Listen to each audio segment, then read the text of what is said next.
Good morning, geometry students. We are doing the second part of our chapter 6 notes right now. The first part was to do a vocabulary lesson.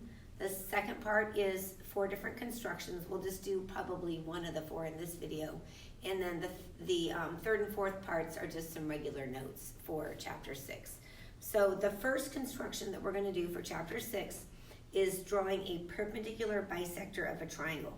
Now this may look very, very familiar to you, and it should, because it is essentially the same steps we did in our chapter 1 construction when we did the perpendicular bisector of a segment.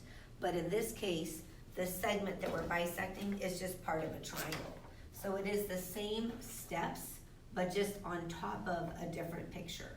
So I'm gonna label a triangle here, ABC. Since you're drawing a perpendicular bisector of a triangle, you do need to have a triangle on your notes, and you might put at the top perpendicular bisector of a triangle, okay?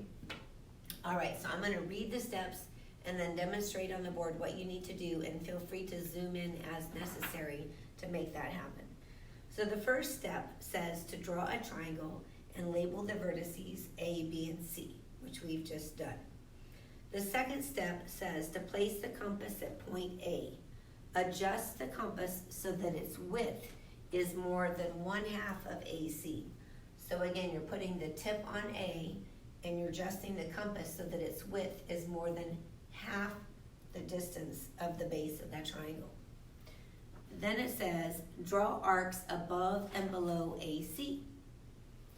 So we're going to put our tip on A. Now you can draw 2 separate arcs. For me personally, I find it easier just to draw one big one, like we did when we did the chapter 1 construction.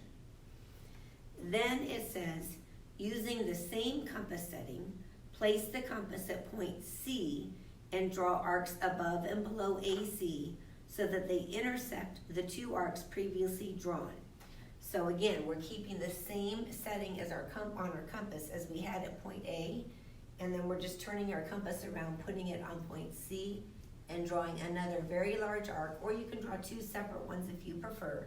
But the key is here that the arcs do need to intersect, and then we're going to label the points of intersection as D and E. D and E. Then it says to use a ruler to draw DE. Keep dropping this ruler. All right, so we're going to use a ruler to draw DE, and we are going to do that right here. And as you can see, that is a perpendicular bisector. DE is perpendicular to AC, and it also cuts it in half.